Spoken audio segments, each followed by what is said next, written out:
Assalamualaikum warahmatullahi wabarakatuh. Alhamdulillah, Rasulillah wa ala alihi wa mawalah. Kembali kita bersyukur kehadirat Allah Subhanahu wa taala.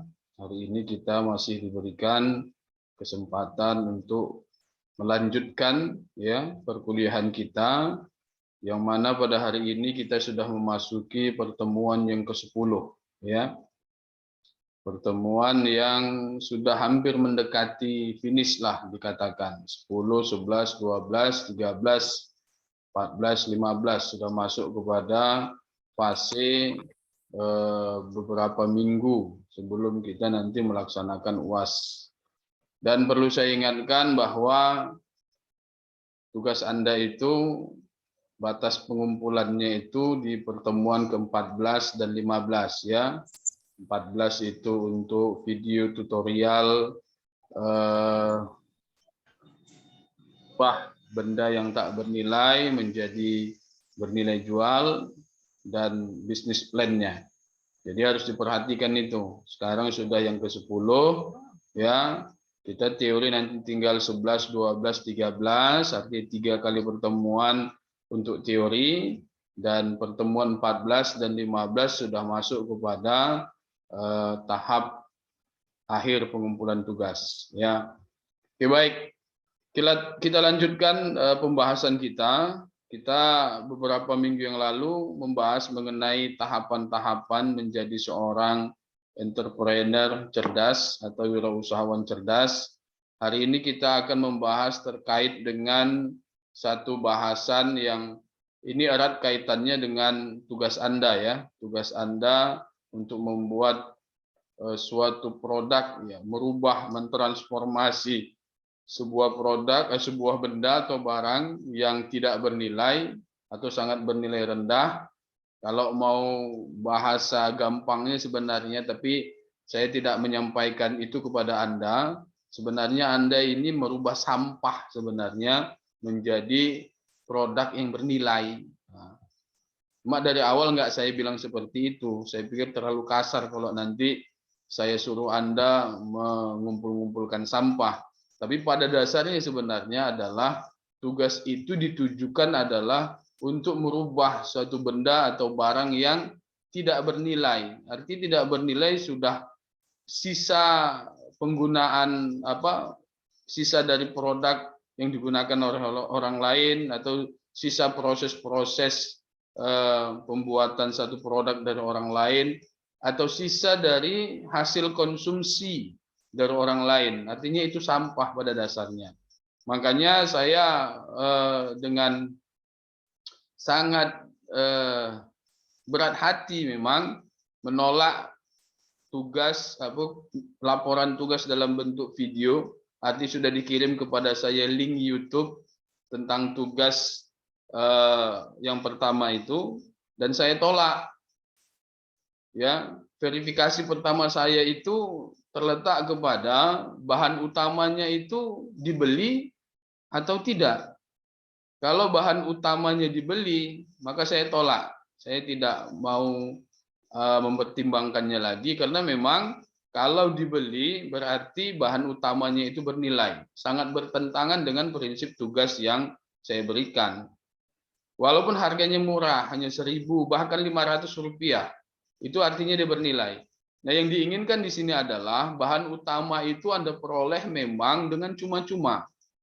Dari lingkungan yang memang sudah tidak terpakai, dari hasil sisa produksi orang yang sudah memang tujuannya mau dibuang. Kemudian Anda yang menampung untuk membuat satu produk yang bernilai kembali. Ya. Jadi ada beberapa yang sudah mengumpulkan, tapi saya tolak. Harus ada perubahan, dan memang kalau memang bahan utamanya itu bisa disubstitusi atau diganti dengan yang lain, bahan yang lain, saya sarankan demikian. Kalau tidak, berubahlah ya, atau rubah tugasnya.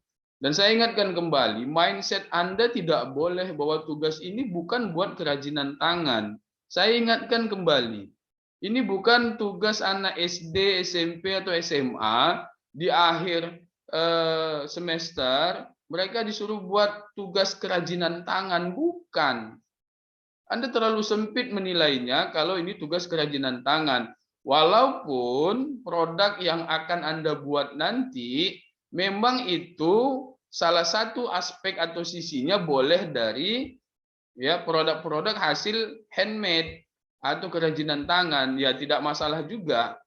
Tetapi kalau mindsetnya adalah Pak, saya mau mengumpulkan tugas kerajinan tangan, nah ini ya sekali dua kali saya mesti enak lah, apa nggak ada masalah saya mendengarkan. Tapi kalau dua tiga kali atau semua mindsetnya Pak, saya mengumpulkan kerajinan tangan, itu kalau jumpa saya sentil nanti ke telinganya itu. Kita bukan anak SMA yang buat kerajinan tangan.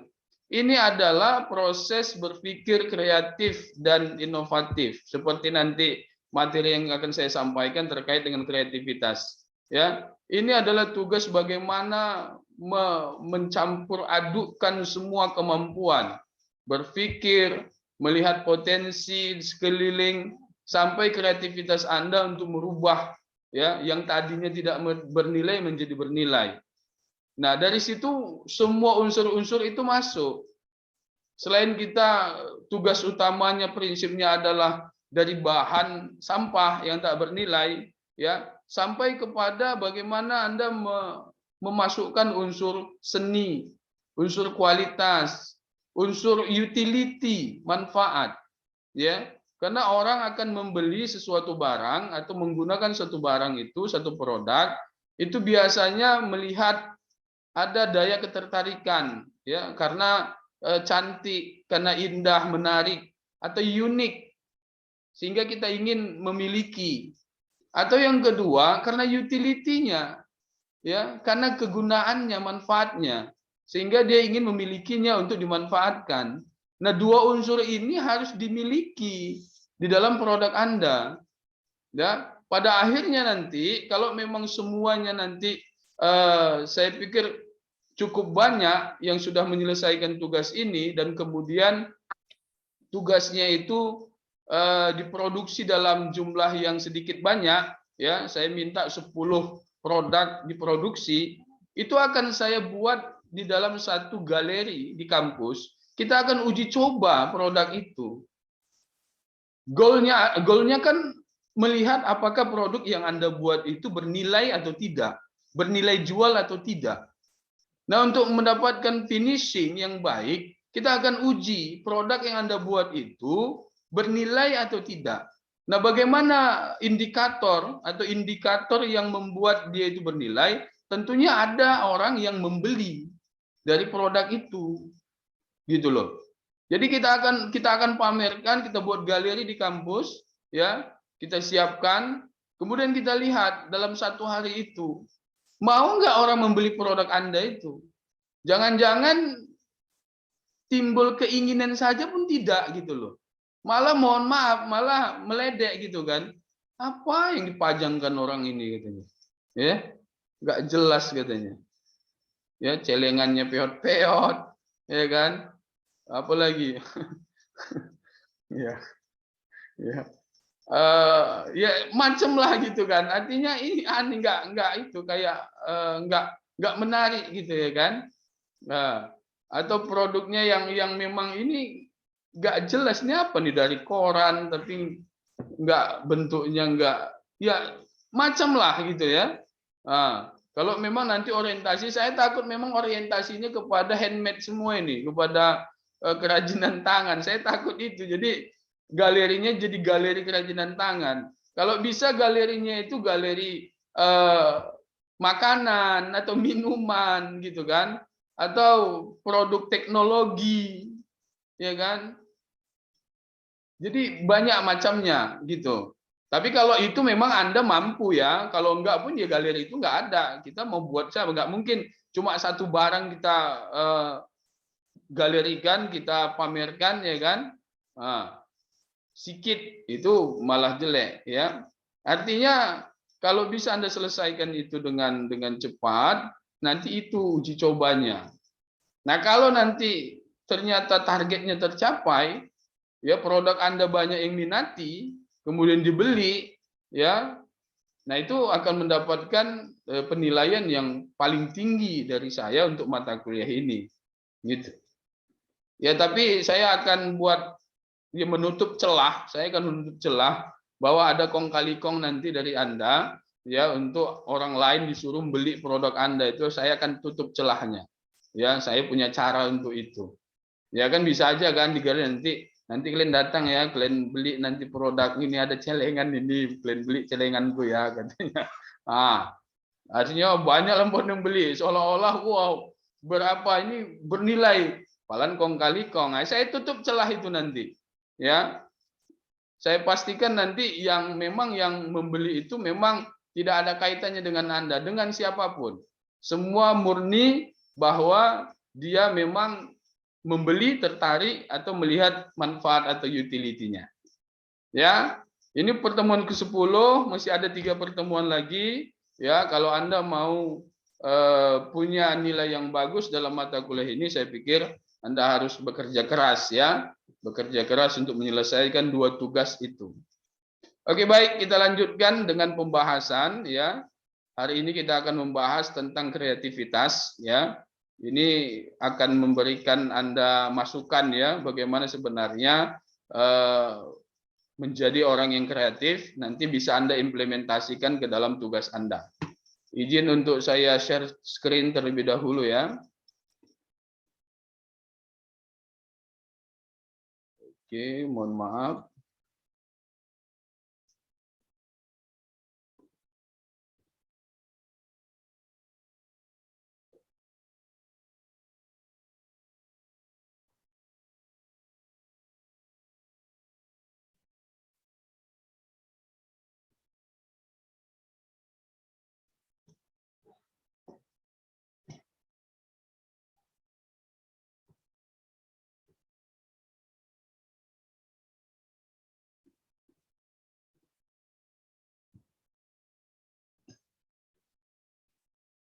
Oke, baik. Pembahasan kita terkait dengan teori kreativitas ya.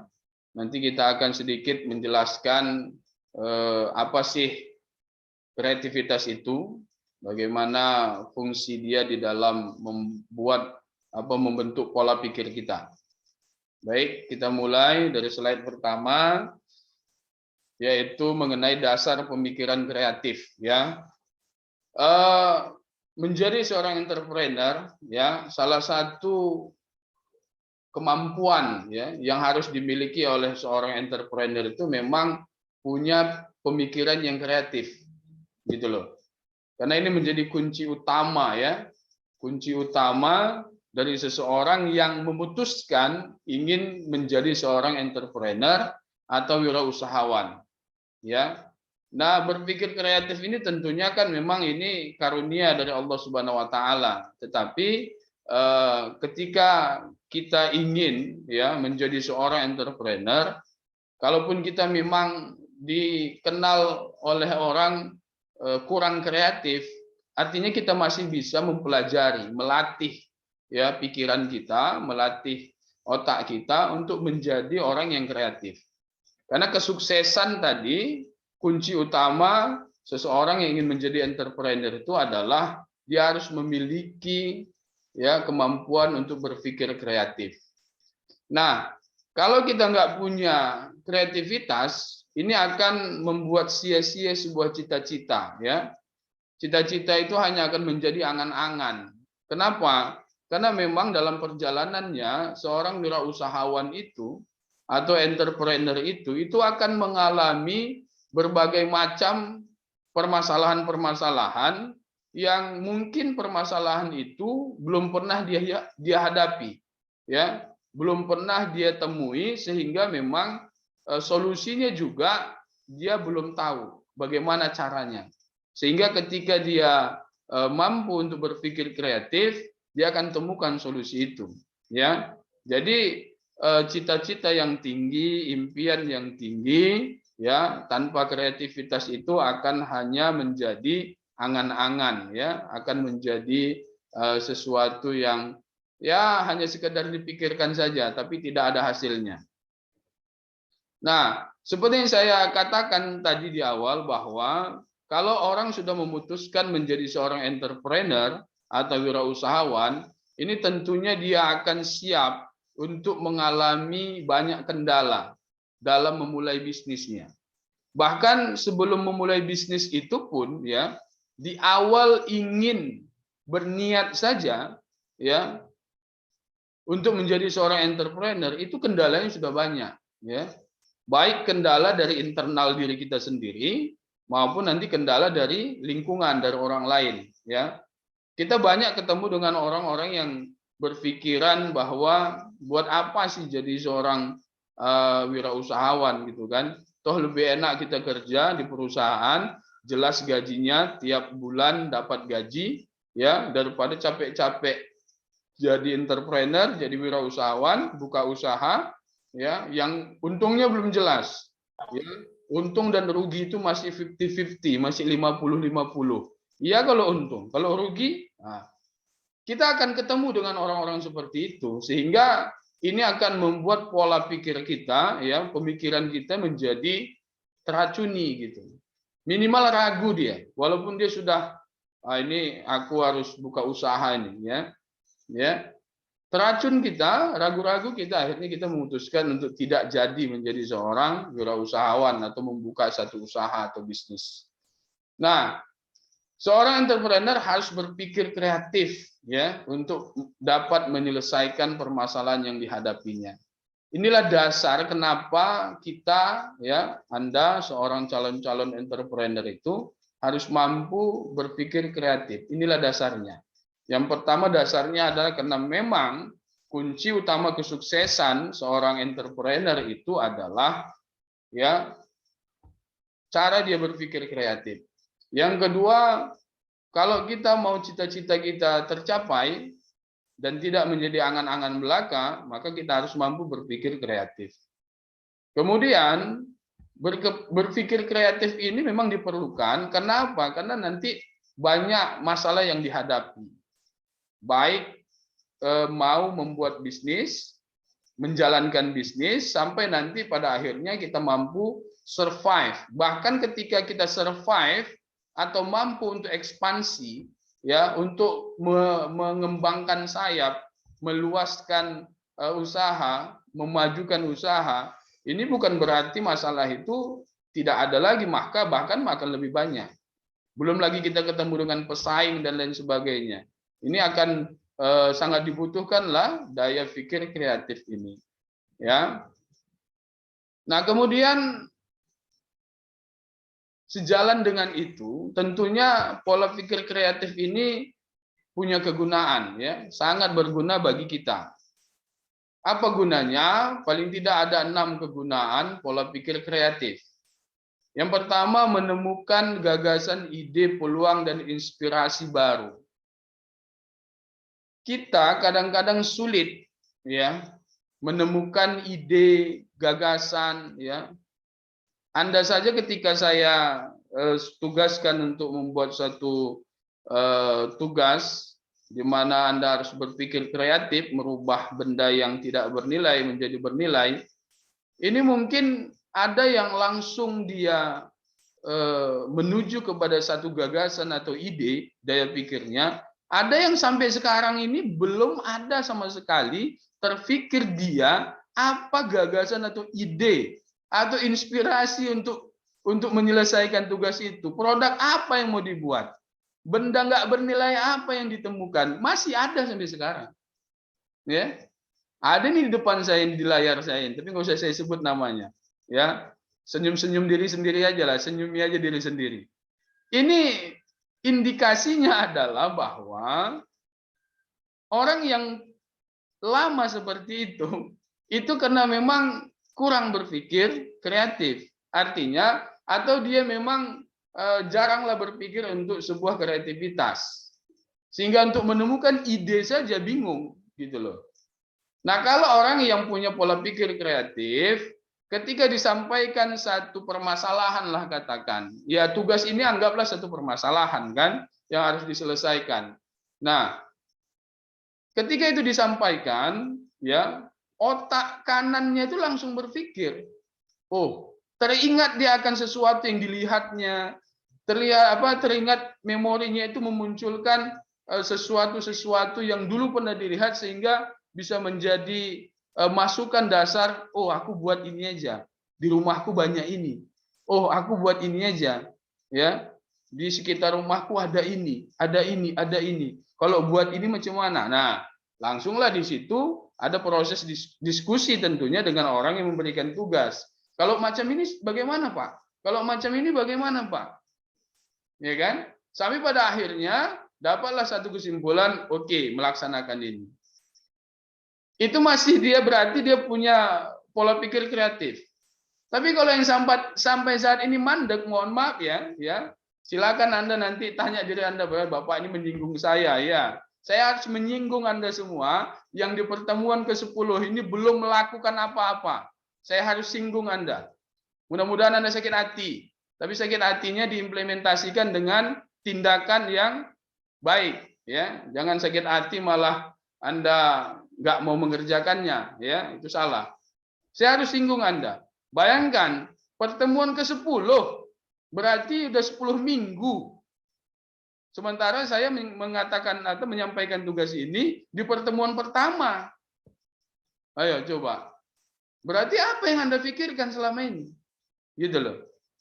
Ya, ini jadi apalah motivasi dirilah, muhasabah dirilah Anda bahwa Anda harus berpikir secara kreatif untuk menemukan gagasan, ide, peluang, bahkan inspirasi baru.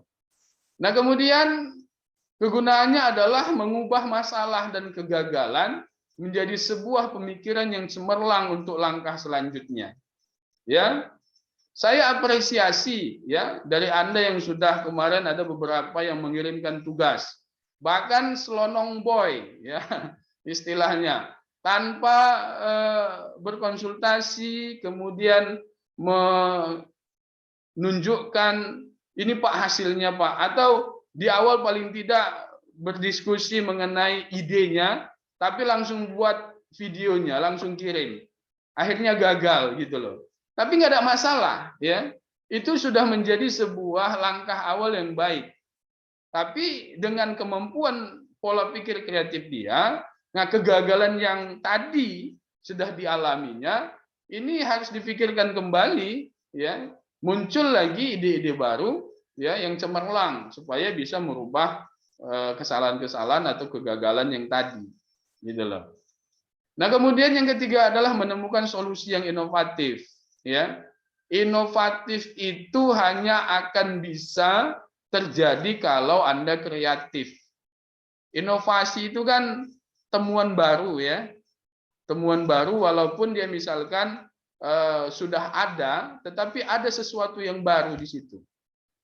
Ya, sepeda motor dari zaman tahun 50-an sepeda motor sudah ada, ya. Tetapi setiap waktu tahun demi tahun selalu ada pembaharuan, ya. Ada inovasi-inovasi baru. Itu inovasi. Yang dulu mesti pakai kopling, kemudian nggak pakai kopling, sampai sekarang pakai gigi pun enggak, ya. Main gas saja langsung bisa, nggak perlu lagi pinjak gigi 1, gigi 2, gigi 3, balik ke gigi 1, nggak lagi, langsung gas saja. Matic, ya, itu inovasi. Nah, inovatif itu, ya, daya inovasi itu tidak akan muncul kalau nggak ada orang yang berpikir kreatif, ya. Jadi gunanya adalah menemukan solusi yang inovatif. Kemudian yang keempat adalah menemukan suatu kejadian yang belum pernah dialami atau yang pernah ada hingga menjadi sebuah penemuan baru. Ini kaitannya masih dengan yang inovatif tadi, ya, yang inovasi. Kemudian menemukan teknologi baru. Kemudian mengubah keterbatasan yang ada sebelumnya menjadi sebuah kekuatan atau keunggulan. Nah, kalau kita mampu menemukan sesuatu yang inovatif, kemudian mampu menemukan teknologi baru, menemukan suatu kejadian yang belum pernah ada menjadi ada, ini tentunya akan menjadi kekuatan atau keunggulan dari seseorang. Berarti dia bisa dikatakan sebagai penemu, ya, bisa dikatakan sebagai pencipta, ya. Nah, suatu temuan atau ciptaan itu, ya, apalagi memang kalau dia itu dilegalkan, ya, ada hak kekayaan intelektual yang diurusnya, ini artinya tidak bisa diambil sembarangan oleh orang lain tanpa izin. Artinya itu keunggulan dia, ya, penemu, ya, gelarnya sudah penemu. Ya, itu kegunaan pola pikir kreatif.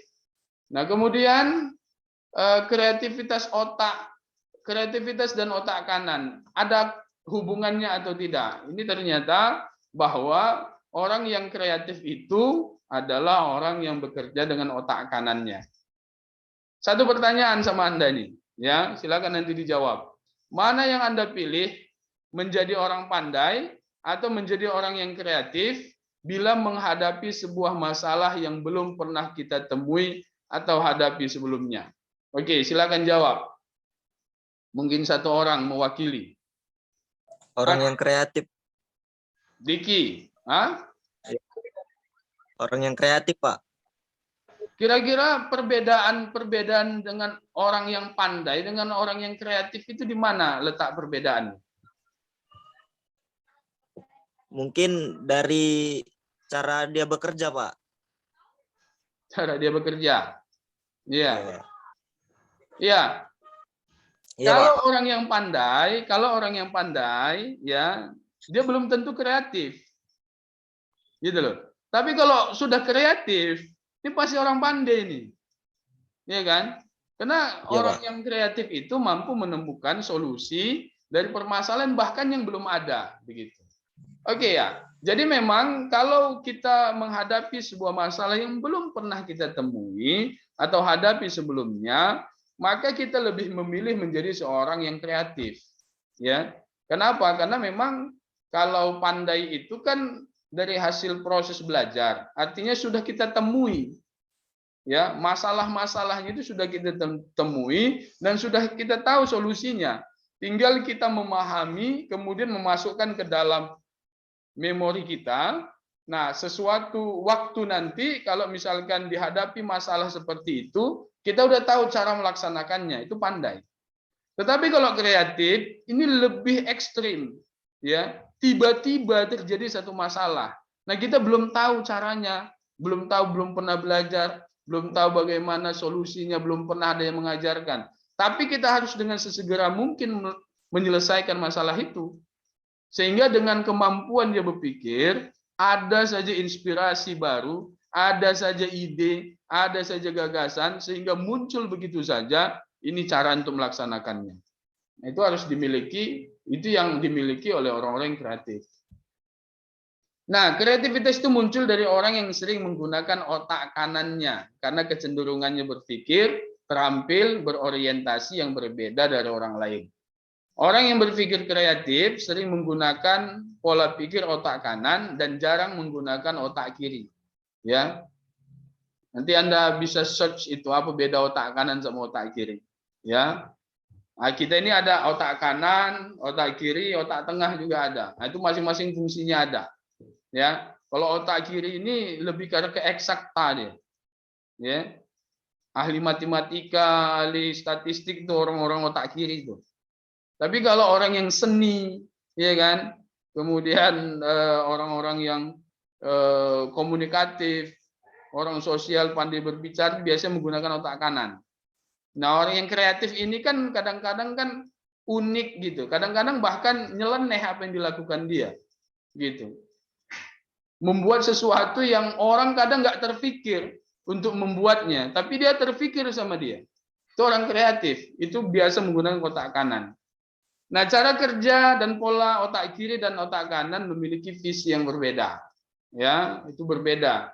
Ada orang yang pintar, ada orang yang pintar belajar, menghafal jago, rumus-rumus ditanya rumus apapun sama dia tahu dia, nggak ada yang tahu. Tapi ketika disuruh maju ke depan untuk menyampaikan apa yang dia tahu, bingung dia kadang. Mau ngomong apa dia nggak ngerti. Paling ilmunya ada semua, ya. Tapi ketika dia mau berkomunikasi dengan orang, dia bingung, gitu. Interaksinya agak sedikit terganggu. Ini bedanya antara otak kiri dan otak kanan ya.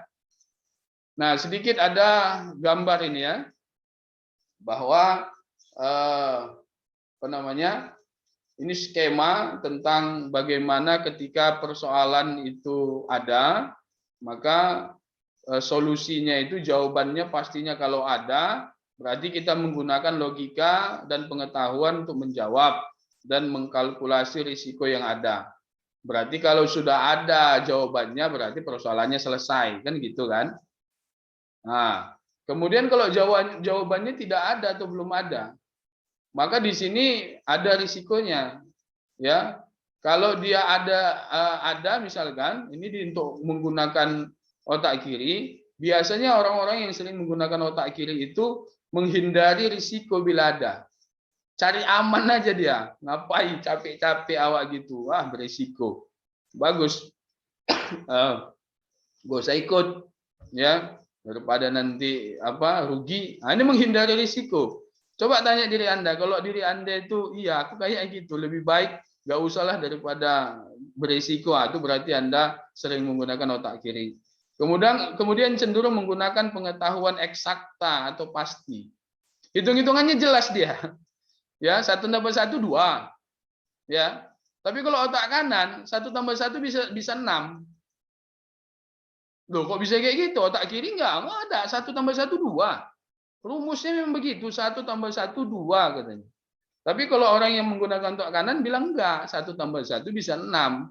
1 kucing jantan tambah 1 kucing betina bisa menjadi 6 kucing betina dan jantan. Nah, itu orang otak kanan itu berpikirnya. Ya kan? Beda kan? Nah, itu dia. Kemudian malas bertanya pada orang lain. Nah, ini takut saya nih Anda semua ini pakai otak kiri nih semua. Ketika disuruh bertanya nggak ada yang mau nanya.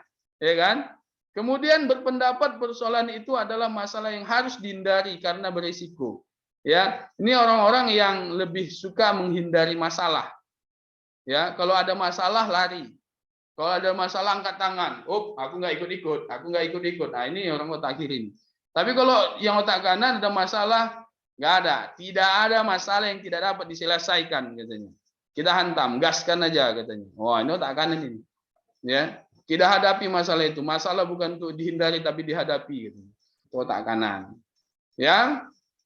Nah, kita bandingkan dengan yang otak kanan misalkan, cenderung bertahan untuk tidak menyerah begitu saja dan mencari solusi. Survive, ini pejuang. Menggunakan seluruh ilmu pengetahuan, pengalaman, informasi yang ia tahu, bertanya kepada orang lain, baca buku, baca media untuk mencari solusi dari permasalahan yang ada. Ya, jadi agak berbeda ya, agak berbeda. Coba nanti Anda bandingkan dengan diri Anda. Oke, Anda bisa lihat itu nanti lebih lengkapnya. Nah, kemudian hakikat, kita bicara ini udah terakhir, slide terakhir, hakikat kreativitas. Bahwa kreativitas itu bukanlah semata-mata memecahkan masalah, tetapi menciptakan sesuatu yang lebih baik, orisinil, dan pemecahan masalah yang kreatif. Kemudian cara mengoptimalkan dan menggunakan pengetahuan untuk mengatasi masalah yang belum ada jawaban yang pasti.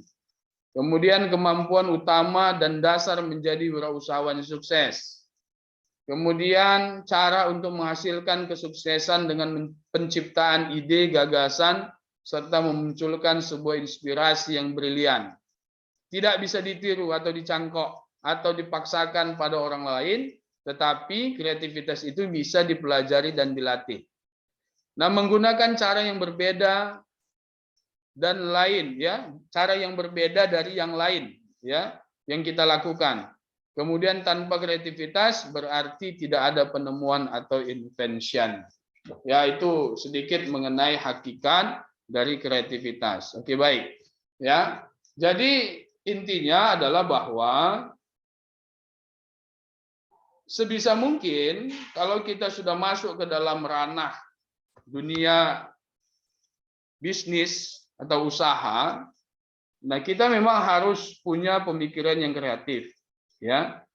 Sekalipun misalkan kita itu memang terbiasa menggunakan otak kiri, ya, terbiasa untuk itu. Biasanya otak kiri, biasanya kita. Tapi itu tidak akan otak kiri, penggunaan otak kiri itu tidak akan sejalan dengan apa yang kita putuskan untuk menjadi seorang wirausahawan. Kalau Anda ingin membuka usaha, berusaha, ya buat bisnis, ya harus, ya bukan berarti kita nggak usah berpikir pakai otak kiri, bukan. Permasalahannya adalah kecenderungan, ya. Yang mana yang lebih sering kita gunakan itu aja, ya. Ya kalau kita misalkan eksakta ya kita harus hitung-hitungan jelas, ya. Dalam akuntansi nggak mungkin kita nggak gunakan otak kiri kita. Bagaimana membuat satu hitung-hitungan, kan nggak boleh kan dalam akuntansi 1 tambah 1 kita buat 6, ya salah. Dia harus 2. Kalau nggak salah nanti neracanya, masa tambah 1 tambah 1 6, 1000 tambah 1000 jadi 5000 Anda buat. Dengan alasan saya pakai otak kanan Pak, makanya 5000, ya nggak betul, ya kan? Tapi otak kanan ini kan dilakukan pada situasi yang memang butuh penalaran, ya, butuh daya pikir yang kreatif, ide gagasan itu muncul dari situ. Kadang-kadang kita harus out of the box, ya, keluar dari mainstream untuk membuat sesuatu sehingga apapun masalah bahkan yang belum pernah terjadi pun bisa selesai masalah itu kita buat gitu loh. Ya. Jadi kembali lagi saya ingin memotivasi lagi, masih ada waktu 3 minggu lagi untuk menyelesaikan 2 tugas sekaligus. Tugas video tutorial dan tugas buat bisnis plan.